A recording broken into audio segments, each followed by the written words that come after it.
Bonjour à tous, bienvenue dans Sport 7. Cette semaine, on parle de hockey sur glace. La phase régulière du championnat de Ligue Magnus vient tout juste de se terminer. Samedi soir, les Ducs ont joué leur dernier match à domicile face à Morzine. Une victoire in extremis, 8-7 grâce à ce but de Thomas Baluch dans les toutes dernières secondes de la rencontre. Les Ducs terminent donc sur une bonne note. Ils conservent leur 4e place. En route maintenant vers les playoffs qui démarrent la semaine prochaine pour les Ducs. Michael Juret, bonjour. Bonjour. Vous êtes le président des Ducs, impatient que ces playoffs démarrent? Oui, impatient parce que c'est forcément on remet les compteurs à zéro, c'est une nouvelle saison qui démarre, tout est possible. Donc voilà, on attend effectivement ça avec impatience. Alors ça approche, on va regarder tout de suite le calendrier. Les playoffs démarrent pour un certain nombre d'équipes dès cette semaine. Et pour les Ducs, ça sera directement en quart de finale le mardi 3 et mercredi 4 à domicile face aux vainqueurs entre Amiens et Dijon. Il y aura ensuite 2 matchs à l'extérieur et éventuellement un match d'appui le mardi suivant s'il devait y avoir une 5e rencontre. Donc on le saura d'ici la fin de semaine qui sera votre adversaire, Amiens ou Dijon. Vous avez déjà une petite préférence? Non, il n'y a pas de préférence. Disons qu'on a une revanche à prendre face à Dijon parce qu'ils nous ont écartés de cette belle finale de Coupe de France à Bercy. Et forcément, ça nous reste un petit peu en travers de la gorge. Et puis Amiens, on les a éliminés des 2 coupes, Coupe de France et Coupe de la Ligue. Par contre, ils nous ont battus les 2 fois en championnat. Donc là, il y aurait dans les 2 cas, je pense, une belle opposition. L'année dernière, votre équipe avait été battue sèchement en demi-finale par Rouen. Cette année, c'est quoi votre objectif ? Au moins la demi-finale? Je disais tout à l'heure, ça reste les playoffs, tout est possible. Donc forcément, on avait annoncé en début d'année qu'on voulait faire aussi bien. C'est ce qu'on a fait dans les différentes coupes, Coupe de France et Coupe de la Ligue. Et puis dans la saison régulière, on finit 4e, donc à la même place que l'année dernière. Il faut au moins qu'on fasse la demi-finale. L'idée, elle est là. Après, tout est possible sur ces matchs-là. On sait qu'on joue des matchs à répétition, que la préparation physique, elle est importante. Cette année, on a embauché Cyril Porcher qui est venu chaque jour aider les Ducs à se préparer.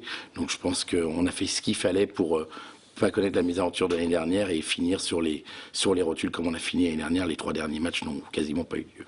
Quand vous dites tout est possible, vous y croyez vraiment? Parce qu'on prend Grenoble par exemple qui a tout gagné cette saison avec la Coupe de France, la Coupe de la Ligue. Est-ce que c'est pas un petit peu, je ne vais pas dire jouer d'avance, mais est-ce que c'est vraiment tout possible? Est-ce qu'il peut réellement y avoir des surprises?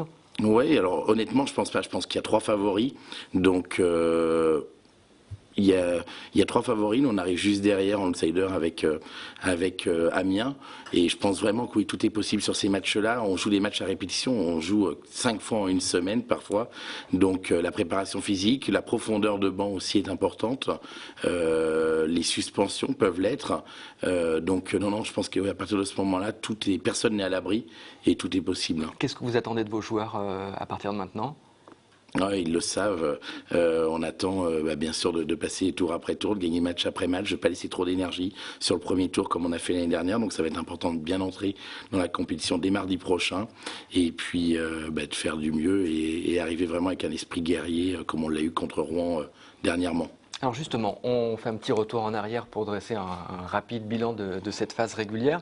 On va voir le classement. Vous terminez donc 4e avec 39 points, derrière Briançon, Grenoble et Rouen. Est-ce que cette 4e place, c'est la vôtre? Est-ce que vous en êtes satisfait ou est-ce qu'il n'y avait quand même pas moyen de faire peut-être un peu mieux? Je ne peux pas être satisfait. J'aurais été satisfait si on avait terminé premier. Maintenant, je pense qu'on est effectivement à notre place. On a un budget qui est un budget d'équipe de milieu de tableau. Donc c'est déjà bien depuis 2 saisons, on confirme. On vient de jouer 7 compétitions à l'espace de 2 ans et demi. Sur cette compétition-là, on a joué 7 demi-finales. Donc on est vraiment l'équipe la plus constante. On est la seule qui est restée comme ça sur ces 7 compétitions-là dans le carré final. On a joué une finale donc à Bercy. Donc je pense qu'on s'inscrit dans la régularité. Maintenant, on peut pas être satisfait. Il manque un petit peu quelque chose. Et je pense entre autres les 2 matchs d'Amiens, je pense qu'on avait vraiment le niveau pour aller les chercher. Oui, deux défaites à la maison et à l'extérieur. Et je pense que si on avait passé ces 2 matchs-là, on serait battu jusqu'au bout pour la 2e ou la 3e place et ça aurait pu nous aider sur ces playoffs. Alors le 14 février dernier, les Ducs ont battu Rouen. C'est leur unique victoire cette saison face à l'une des 3 premières équipes de Ligue Magnus. Qu'est-ce qu'il manque encore aux Ducs pour rivaliser réellement réellement avec le trio de tête?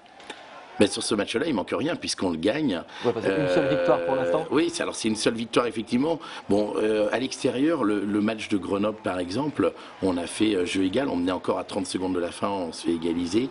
Je pense que ce qu'il a manqué cette saison sur ces différents matchs,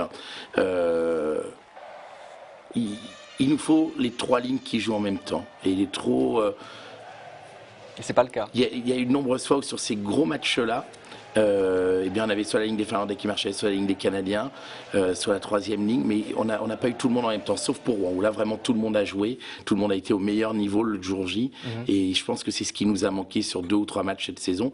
On a fait le plein de points sur les équipes qui sont sur les classements inférieurs nôtres, mis à part Amiens. C'est la première fois que ça nous arrive, on n'a pas laissé un point en route. Ça nous était jamais arrivé, donc les gars ont vraiment joué avec sérieux. On voit qu'il y a une équipe qui a un bon niveau de jeu. Par contre, il faut, pour qu'on puisse battre ces équipes qui sont un peu plus haut que nous dans la hiérarchie du hockey français, il faut que tout le monde joue en même temps, et ça va être la clé, je pense, pour des playoffs réussis. En début de saison, vous vouliez également faire le spectacle, faire le show. Est-ce que ça, c'est réussi pour vous? Je sais pas, il faudra qu'on demande aux supporters. Maintenant, la patinoire, on le voit sur les images qui passent derrière, la patinoire est pleine. Oui, à tous les matchs, on a même refusé. Je pense que le match de Rouen, on pouvait rentrer 600 ou 700 personnes. 1100 personnes. 1100, mais ce soir-là, on en a refusé 7 ou 800. Et encore, il y a plein de gens qui viennent pas, qui appellent, qui savent que c'est complet, qui viennent pas. Donc, je pense que le spectacle est là. On a vraiment 3 beaux trios en attaque et puis des défenseurs qui apportent aussi un beau jeu vers l'avant. Moi, je suis vraiment content de ce qu'ont fait les joueurs à ce niveau-là, parce que on a vu de très très beaux matchs et puis de beaux mouvements collectifs. Vraiment, ça a été très très sympa. Alors, on va parler des coupes très rapidement. Ce week-end, Grenoble et Dijon se sont affrontés pour la Coupe de France. Victoire de Grenoble 6-1. Vous avez regardé le match? Ouais, pour tout vous dire, j'avais des places, mais c'était pour moi trop difficile d'y aller. On est passé vraiment tout près de la qualification. Pour les Ducs, c'était trop difficile d'y aller. Je rappelle que les Ducs se sont fait éliminer en demi-finale face à Dijon. C'est peut-être l'accro de la saison? Ouais, là, effectivement, il y a un accro. Là, il y a effectivement un gros problème. C'était d'abord compliqué à gérer par la suite, dans les jours qui ont suivi. Maintenant, je pense que c'est digéré, et on est passé à autre chose, et on sait qu'on doit quelque chose à notre public, et on va tout faire pour le chercher pour les playoffs. Est-ce que ça ne va pas vous manquer, cette finale à Bercy? J'allais dire, l'année où le SCO en football à Angers marche très très bien. Est-ce que médiatiquement, c'est pas vraiment une belle occasion ratée? Non, parce que je pense que le SCO tire le sport angevin d'une manière générale vers le haut, donc c'est une bonne chose. On n'a pas à se battre pour exister. On a notre public, ils ont le leur, on a nos partenaires, ils ont les leurs. Et ce qui arrive au SCO, c'est une très très belle chose. Et puis, je pense qu'il ne faut pas faire d'amalgame. On avait une finale à jouer, on ne l'a pas faite, et c'est de notre faute, exclusivement notre faute. On était sur notre glace face à une équipe qui est classée 12e, qui a gagné 5 fois cette année, je crois. Voilà, on a fait une faute, et on la paye cash. Donc pour répondre à votre question, j'étais pas hier à Bercy, par contre je l'ai regardé d'un œil à la télé. La télé était allumée, je surveillais ce qui se passait. Bon, rapidement encore, Coupe de la Ligue, élimination là encore en demi-finale face à Grenoble. Vous le disiez tout à l'heure, beaucoup de demi-finales, c'est bien. Bon, voilà, on l'a dit, ça remplace pas une finale, et il manque un petit quelque chose. C'est quoi maintenant concrètement l'objectif pour que la saison soit très réussie? Ah ben, si on veut que la saison soit très réussie, ça serait oui, puis de la gagner, la finale, c'est d'aller au bout. On va prendre tour après tour. Pour l'instant, on n'essaye pas comment dire, faut pas qu'on fasse de plan comme ça. On va prendre équipe après équipe. Pour l'instant, on ne sait pas. On est grâce à notre bon classement, on est exempt du premier tour. Donc, Amiens rencontre Dijon. On verra lequel des deux on va rencontrer. On va s'occuper de cette partie-là, de cette manche-là, qui va jouer en 5 matchs. Il essaie le moins d'énergie possible, jouer le moins de matchs possible. Puis après, on pensera au vainqueur de la seconde manche. Et puis, on se rencontrera comme ça, match après match. On parle de l'équipe des Ducs. La Fédération française de hockey vient de faire paraître son équipe type des joueurs étoiles, désignés par les entraîneurs de Ligue Magnus et par les internautes. Alors il y a beaucoup de joueurs de Grenoble, de Rouen, de Morzine, d'Amiens, d'Épinal. Pas un seul joueur des Ducs? Si, il y a Jonathan Bellemare qui est représenté dans cette équipe. C'est effectivement, c'est un peu surprenant. La fédération a décidé cette année de changer le mode de sélection pour cette équipe, donner un peu plus d'importance aux internautes. Alors ce qui se passe, c'est que dans les villes que vous avez citées, on a des grosses patinoires avec 3500, 4000 personnes, donc un peu plus d'internautes qui votent. Et forcément, l'année dernière, avec l'ancienne méthode, avec une équipe, à mon avis, un petit peu plus faible que celle qu'on a cette année, avec moins d'individualité, on avait 5 ou 6 représentants, on n'en a plus qu'un cette année. Donc j'ai interrogé la fédération, on verra ce qu'ils feront l'année prochaine, mais je suis effectivement pas du tout satisfait de ce nouveau calcul, même si ça reste juste représentatif. Oui. C'est pas un classement qui est important. Maintenant, je sais que ça fait plaisir aux gars d'y être et le fait qu'on ait Jonathan, c'est déjà très bien. Ça aurait été surprenant qu'on ne l'ait pas. De l'équipe. C'est le meilleur marqueur de l'équipe et pour moi, c'est un des 2 meilleurs joueurs de la Ligue. C'est un des rares gars qui est capable de prendre le palais à un bout, de l'emmener à l'autre et qui domine autant les matchs.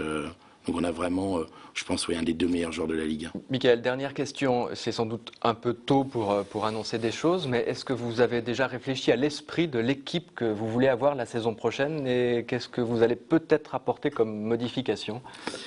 Alors oui, on y réfléchit depuis déjà le mois d'août, depuis que la saison a démarré, on pense déjà à la saison suivante. On avait annoncé cette année qu'on prenait cette saison donc pour stabiliser un peu le groupe, le club en lui-même, parce qu'il y a des choses qu'on doit améliorer, qu'on doit absorber. C'est un club qui a grandi rapidement. Juste une question, beaucoup de changements ou pas ? Très rapidement ? Très rapidement, non, il n'y aura pas énormément de changements. Par contre, des changements majeurs, oui. D'accord. Eh ben, on aura l'occasion d'en parler avec les playoffs. Merci beaucoup, Michael. Je rappelle que le début des playoffs, c'est mardi 3 mars prochain. Merci, à la semaine prochaine.